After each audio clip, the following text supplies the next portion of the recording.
Oi, pessoal, olha eu de novo aqui. Vamos concluir o nosso conteúdo de biologia, de zoologia. Na última aula, não sei se vocês estão lembrados, mas nós paramos aqui nas aves, discutimos um pouquinho sobre as aves, né, que marca aí a conquista do ar, com habilidades de voo, com bicos diferenciados. Então, vamos partir daqui, tá, desse desenho genérico de uma ave. O que nós vemos aqui, pessoal? Vou voltar nessa página toda, tá?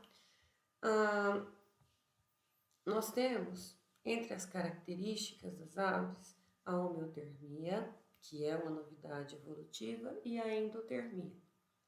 A endotermia é a capacidade que esses animais têm de gerar calor internamente. Esse calor normalmente vem do metabolismo das células. Eles geram calor numa quantidade tão alta que ele consegue manter a temperatura corporal equilibrada.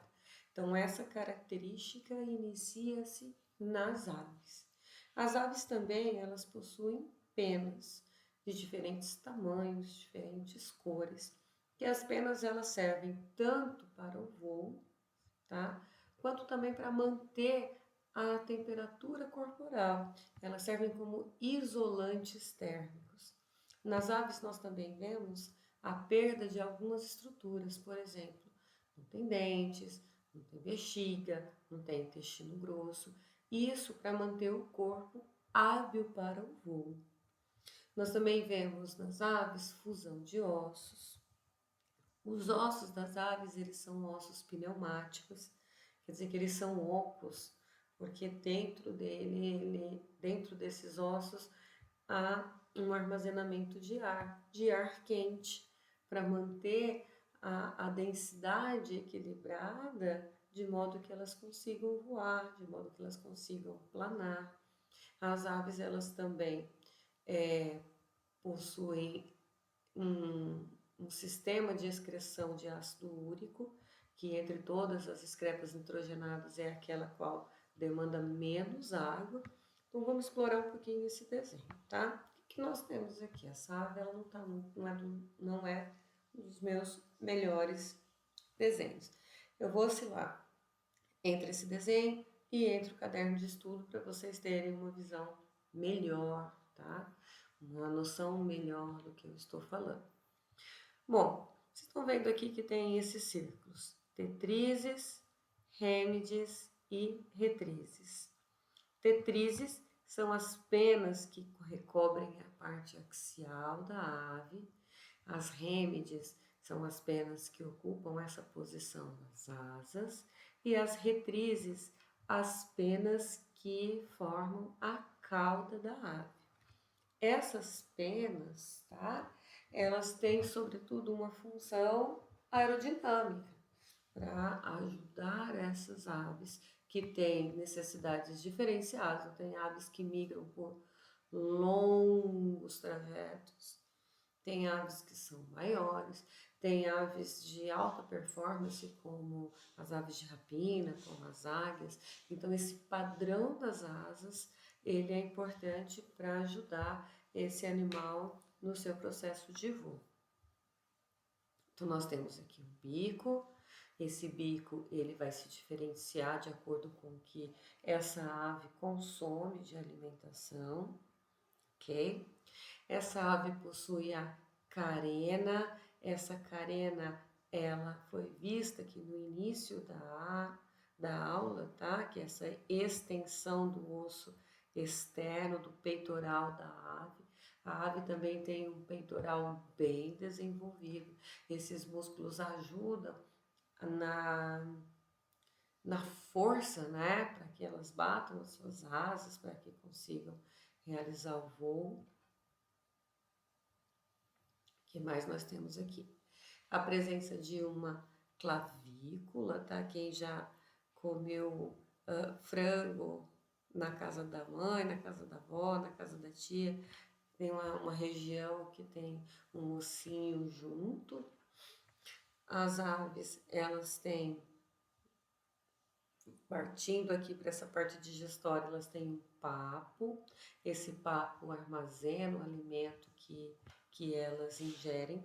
Como as aves não têm dentes, ela precisa fazer uma trituração, ela precisa fazer uma degradação desse alimento de modo que ela absorva maior quantidade de nutrientes.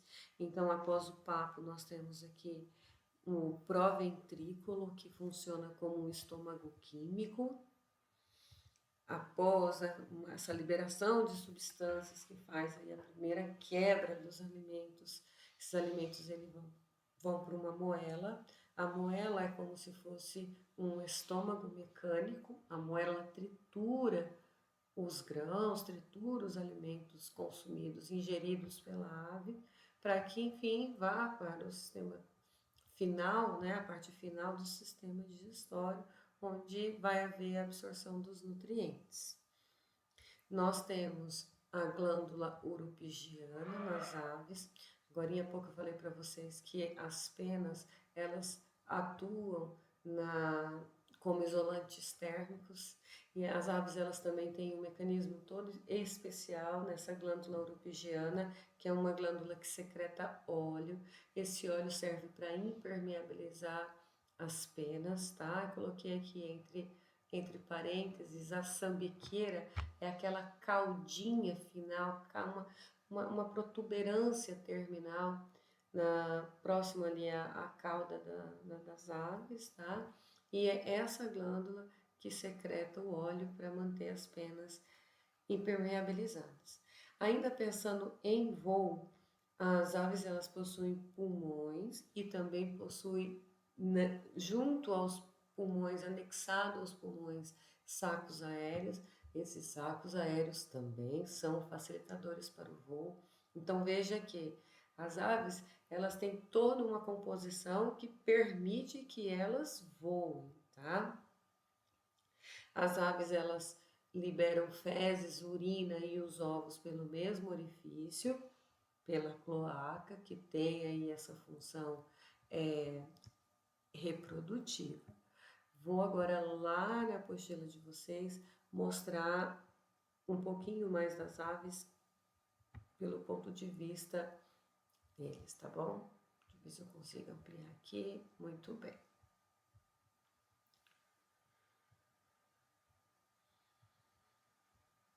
Olha que legal. Eles dizem aqui, tá, que entre os vertebrados as aves formam o segundo grupo com maior número de espécies entre os cordados. Entre as principais características, entre tantas que a gente já citou, eles falam aqui que as aves elas possuem um sistema respiratório sofisticado, único entre os cordados. Vamos ver um pouquinho da fisiologia. Nós já vimos, né, pinguins, que eles não possuem asas, mas sim estruturas que foram adaptadas para o nado. Nós temos aqui a ema e a avestruz, que não tem habilidade para o voo. Tudo isso foi citado na aula anterior, tá? Nós temos aqui um nome bonitinho, um nome bem científico, um nome bem bacana, que são os anexos córneos. Anexos córneos entram aqui as penas, estruturas queratinizadas que auxiliam o voo, são extremamente leves, resistentes, auxiliam na manutenção da temperatura corpórea, ajudam no processo de camuflagem, comunicação, de corte. As aves para reprodução, elas têm essa característica, tá? Umas mais, outras menos, mas elas fazem esse ritual de cortejamento no período do acasalamento. Então, pena é um anexo córneo. Um outro anexo córneo são os bicos. As aves elas possuem uma grande diversidade de hábitos alimentares, e parte desses hábitos está relacionada aos tipos de bico. Então, aqui a gente tem um bico pequenininho, um outro bicão, um outro mais pontudo, um mais curvado, e isso está relacionado com os hábitos alimentares das aves, tá? Então, vamos ver se Passei batido mais alguma coisa. Sobre a digestão, os hábitos alimentares são variados, então algumas espécies de aves elas são carnívoras, outras espécies elas são herbívoras, se alimentam apenas de frutos e sementes, e ainda existem espécies onívoras, no caso das galinhas, por exemplo. As galinhas elas comem tudo, literalmente tudo. Por isso que as galinhas que são criadas em sítios, as galinhas caipiras, né? Não sei se vocês têm contato com esse tipo de manejo, vamos dizer assim, de galinhas. As galinhas, antes de serem abatidas, elas são presas, elas passam por uma alimentação única, um processo de purificação, justamente porque elas comem escorpiões, elas comem lacraias, elas comem restos de alimento em decomposição, elas comem verduras, comem grãos, ela tem muita opção de alimentação. Vamos ver por que essa respiração das aves é tão especial e tão complexa. A respiração das aves ela já é exclusivamente pulmonar. Os pulmões eles apresentam prolongamentos, chamados de sacos aéreos, que alcançam outras partes internas do corpo das aves e também contribuem para que o ar passe de forma constante e unidirecional. Esse processo aumenta a eficiência do pulmão das aves, fazendo com que sejam mais eficientes quando comparada a de outros vertebrados. Os sacos aéreos também diminuem a densidade do corpo das aves, facilitando o voo.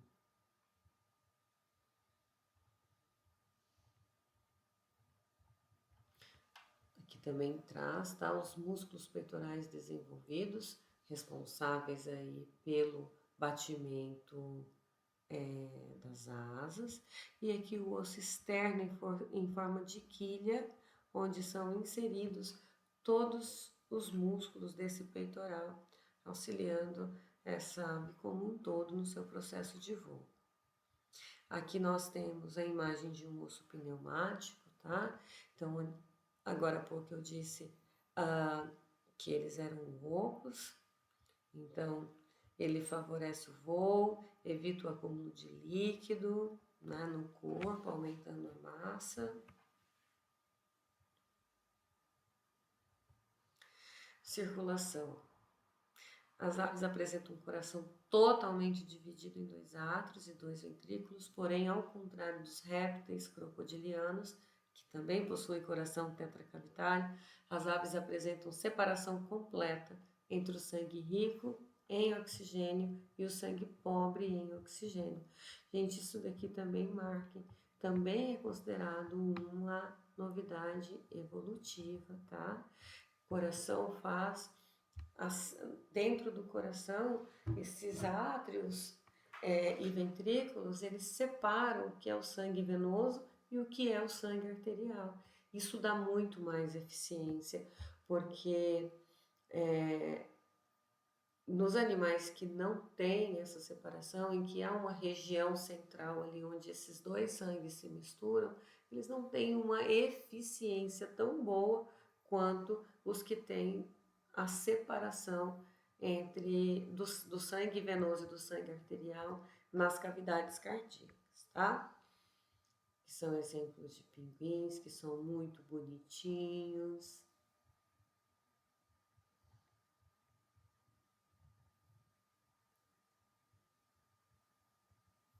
Um detalhe aqui que não tá lá na folhinha, tá? É claro que esse aqui não é um detalhe, assim, importantíssimo. Outro dia eu até comentei com um aluno que, assim, a não ser que você vá fazer um vestibular num lugar muito específico, vai fazer biologia marinha, biologia da diversidade de aves da Mata Atlântica, a não ser que você faça um curso de graduação muito específico, alguns detalhes eles são mais a título de conhecimento e informação do que de uso prático, tá? Mas todo conhecimento é bom. Então, além do processo de eliminação dos resíduos tóxicos metabólicos, as aves são capazes de eliminar o excesso de sal obtido da água ou de alimentos ingeridos. Essas glândulas de sal que vocês estão vendo aqui, elas estão presentes principalmente nas aves marinhas. Essas glândulas possibilitam realizar a osmorregulação, que é a regulação de água e sais dentro da célula, e essas secreções produzidas escorrem para as narinas e são eliminadas pela ponta do bico. Fecundação interna. Os ovos possuem casca, nexos embrionários, o ovo amniótico e o desenvolvimento direto, tal qual nos répteis. As aves, elas são divididas em grupos, as ratitas, carinatas e carinatas. Já falamos isso em aulas anteriores. Deixa eu voltar aqui só para vocês se guiarem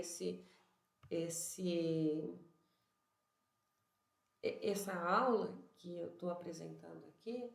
Eu enviei no grupo na quinta-feira, na quinta ou na segunda-feira dessa semana, então vocês procurem, tá? E façam os seus resumos, por favor. Então não vou me ater aqui, não vou me prender, tá? A falar muito sobre isso, só mais alguma curiosidade mesmo. As aves que não voam, tá? Nós temos aqui a ema, emu e a avestruz, elas são exemplos de aves ratitas. Elas não voam, mas elas são ótimas corredoras. Uma avestruz, por exemplo, pode chegar à velocidade de 70 km por hora. Elas não voam, mas elas desenvolveram outras habilidades. E isso faz parte do processo evolutivo. Desculpa, aqui são um exemplo das carinatas, né, que possuem uma musculatura peitoral bem desenvolvida, então, a arara, a coruja e o gavião. Parte mais aprofundada de fisiologia, nós vamos ver, antes de entrar na fisiologia humana, nós vamos ver alguns módulos sobre fisiologia geral, ok? Então, agora nós vamos falar dos mamíferos, ok? Os mamíferos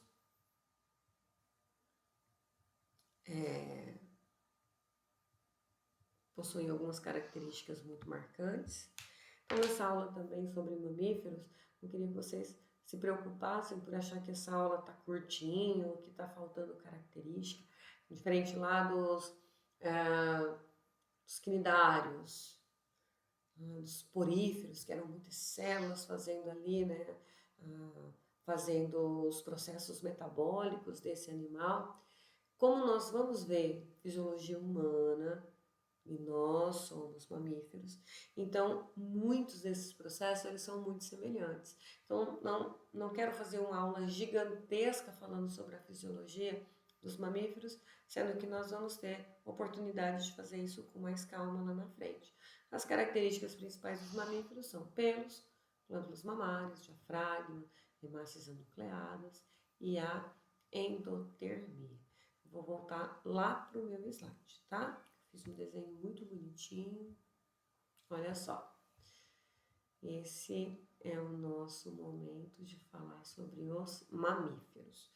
Bom, já nas aves, nós vimos ali a endotermia e a homeotermia. Então, os mamíferos, eles são endotérmicos e são homeotérmicos. Quer dizer que, sendo endotérmicos, eles têm uma capacidade de gerar calor interno e esse calor gerado é suficientemente grande para deixar a temperatura equilibrada, que é a homeotermia. Essa capacidade de gerar calor está relacionado principalmente com as mitocôndrias. Mitocôndria é uma organela celular onde é feita a síntese de ATP, que é a nossa molécula da energia, molécula energética. Por exemplo, a temperatura de funcionamento de uma mitocôndria ela é de aproximadamente 50 graus Celsius. Mas esses 50 graus Celsius, as organelas, as mitocôndrias estão fazendo ali sua atividade mitocondrial, tá com essa temperatura de 50, mas a nossa temperatura funcional é 36,5. Bom, esse calor é suficientemente grande para atender funcionamento da mitocôndria e ainda manter esse calor gerado, tá? Manter equilibrada a nossa temperatura a partir desse calor gerado, ok? Então, os grupos que nós vamos ver de mamíferos são os prototérios, os metatérios e os eutérios, ok? O grupo ao qual nós pertencemos, inclusive. Então, vou voltar aqui. O que são os prototérios? Gente, os prototérios, eles também são conhecidos como monotremados. Os representantes dos prototérios são o ornitorrinco e a equidna, um tipo de porco-espinho que ambos habitam as regiões da Oceania. Esses prototérios, eles são mamíferos ovíparos. Eles põem ovos e eles possuem cloaca. Tá? Lembrando que a cloaca é o mesmo orifício tanto para urina, fezes, ovos e reprodução. O nosso exemplar escolhido aqui, o ornitorrinco, ele é muito bonitinho, né? E muito estranho também. Esses representantes, eles não possuem o desenvolvimento como ocorre na maioria dos mamíferos, né? Que ocorre por meio de nutrição placentária. Então, eles ainda têm a presença de ovos. Eles são mamíferos, logo, eles têm mamas. Os ornitorrincos e as equidnas, eles não têm mamas, como as mamas que nós conhecemos, né? Não tem ali um ajuntamento de glândulas mamárias formando ali um órgão, né? Formando uma mama. Eles não têm mamas, mas eles têm glândulas mamárias. Essas glândulas mamárias, elas estão associadas aos pelos do abdômen da fêmea. Então, o poro do pelo do abdômen da fêmea, ele secreta leite. E o filhote, ele vai instintivamente, ele rasteja ali após o processo de eclosão, ele rasteja ali até o ventre da mãe e passa a sugar o leite que está escorrendo pelos poros do pelo. O outro grupo são os metatérios. Os metatérios são os marsupiais. Os marsupiais são representados pelos cangurus, coalas e gambás. O que determina uma característica principal nesse grupo é a presença do marsúpio. O marsúpio é a bolsa, tá? Os cangurus, tá aqui o nosso representante, esse marsúpio, essa bolsa, ela funciona para finalização do desenvolvimento do bebê canguruzinho. Um detalhe também é que as fêmeas, cangurus fêmeas, elas possuem 3 vaginas. 2 vaginas laterais, que servem para conduzir os espermatozoides até os úteros, né? São 2 vaginas, 2 úteros, conduz os espermatozoides até esses 2 úteros e lá ocorre a fecundação. E ela ainda tem uma pseudovagina central, que é onde ocorre o parto. Veja só, os bebês marsupiais, eles não passam todo o desenvolvimento no ventre, formado na barriguinha da mamãe canguru. Eles passam apenas um período. Eles nascem muito pequenininhos, muito frágeis, com apenas alguns centímetros. Então, após o parto, eles ficam dentro do marsúpio até eles estarem fortes, até eles conseguirem locomoção, até eles conseguirem abrir o olhinho, até eles conseguirem estar no mesmo ambiente que a mãe. As mamas dos marsupiais estão localizadas dentro do marsúpio. Então, dentro do marsúpio, o bebê, ele mama, usa esse leite, inclusive leite de canguru é um dos leites mais ricos e mais nutritivos que podem ter. Façam uma pesquisa. Então, ao nascer, eles ficam questão de 2, 3, 4 dias dentro do marsúpio e eles já estão prontos. Eles completam esse ciclo dentro do marsúpio até eles estarem mais independentes. Um detalhe dos mamíferos que é bem interessante é que ele apresenta cuidados parentais. Você sabe o que é um cuidado parental?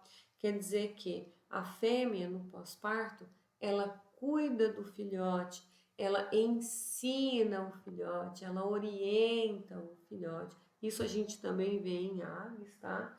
Mas esse cuidado parental é muito mais forte aqui nos mamíferos. Então, as fêmeas, elas ficam em torno do filhote até que esses filhotes consigam se virar sozinhos. Um outro grupo são os eutérios, os placentários, que são os animais mamíferos com placenta, tá?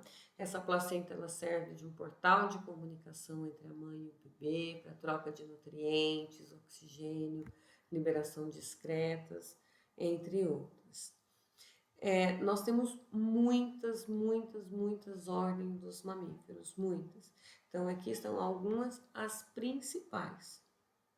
Tá? Nós temos aqui a ordem Insetívora, onde faz parte as toupeiras, os quiropteras, que fazem parte os morcegos, primatas, né, os macacos e os símios, o homem, edentata, tatu e tamanduá, rodêntia, os roedores, como ratos, ratazanas, capivaras, preás, logomorfa, coelhos e lebres, proboscídea, o elefante, eles possuem probóscides, que são aquelas trombas, né? Cetáceo, a ordem dos cetáceos, os golfinhos e as baleias, a ordem carnívora, em que faz parte felinos, caninos, ursos, focas, sirêneas, o peixe-boi, Perissodactyla, são os mamíferos que possuem casco único, como o cavalo e a zebra, e os artiodáctilos, que são aqueles que possuem casco fendido, como porco, girafa e vaca.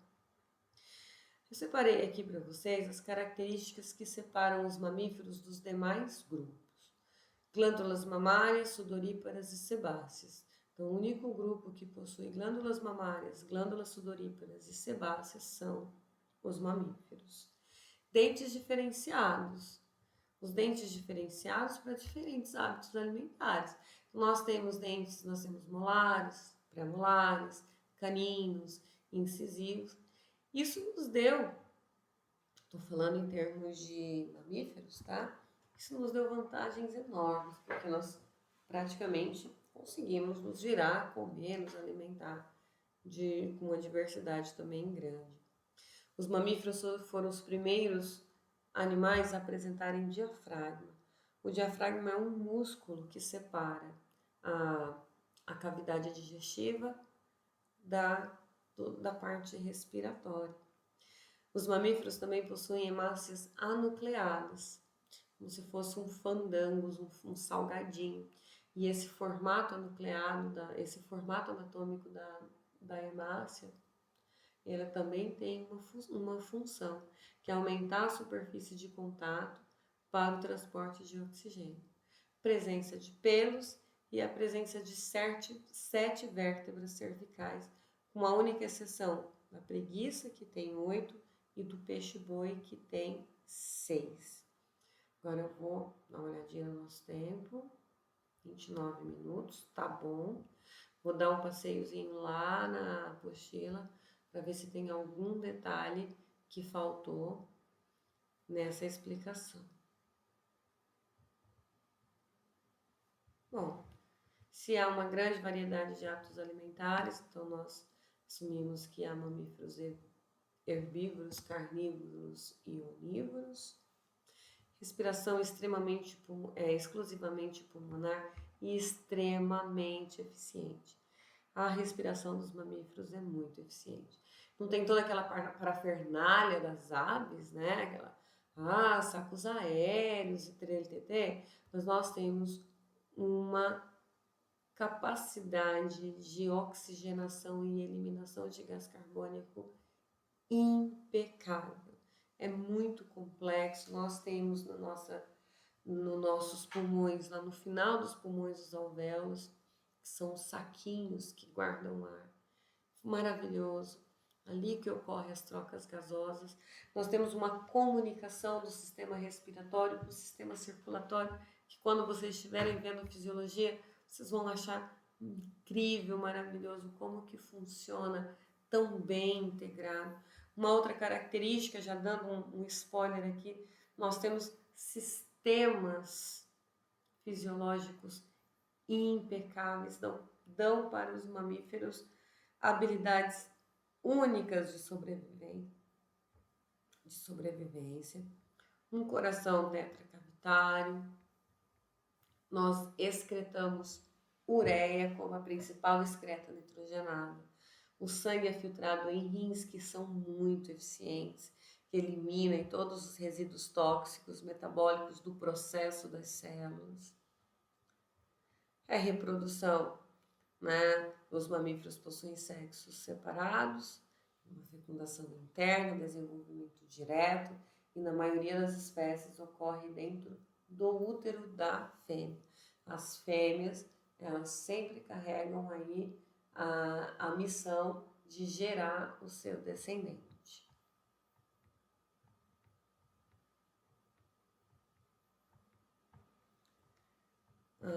Olha que bonitinho, aqui tem um ornitorrinco na real, aqui uma ecdna, olha só que bonitinho, muito pouquinho ranzinza, né?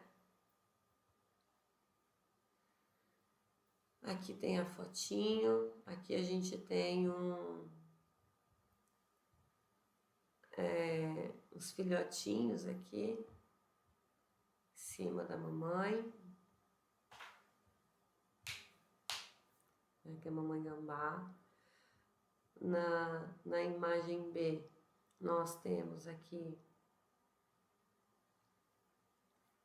koala, aliás, os filhotes no interior do marsúpio. Aqui são, olha como funciona o marsúpio, aqui estão as tetinhas, ó, eles estão mamando, olha como eles são pequenininhos.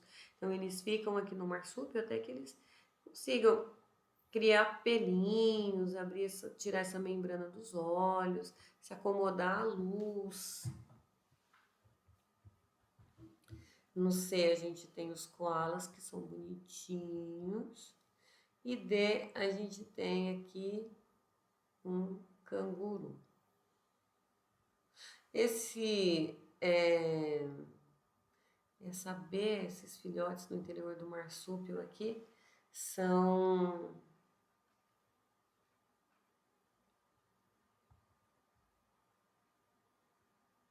Olha só como eles são pequenininhos. Aqui nós temos o morcego, o bicho preguiça e o peixe-boi da Amazônia, também representando os mamíferos. Curiosidades. Bom, é sobre isso. Nós passamos todos os tópicos da zoologia, dos poríferos até os mamíferos. Foram horas e horas e horas de característica. Eu espero que vocês tenham fixado, aprendido alguma coisa que tenha sido útil esse conhecimento para vocês, tá? Finalmente nós terminamos o caderno 5, graças a Deus. Muito obrigada pela paciência. Para quem está mais atrasadinho, então, por favor, coloque em dia, aproveite esse momento para colocar em dias as suas atividades. Completem as atividades que estão faltando, desenvolvendo as habilidades do caderno, agora já pegando as aves e os mamíferos, tá certo? Organizem as suas tarefas mínimas, mesmo sendo o caderno 5, esses módulos vão entrar para o segundo bimestre, tá certo? Pessoal, no mais é isso. Muito obrigada pelo dia de hoje. Que vocês tenham uma ótima sexta, que vocês tenham um bom final de semana, que vocês tenham um bom feriado e a gente se vê na terça, se Deus quiser, tá bem? Muito obrigada mesmo, um beijo.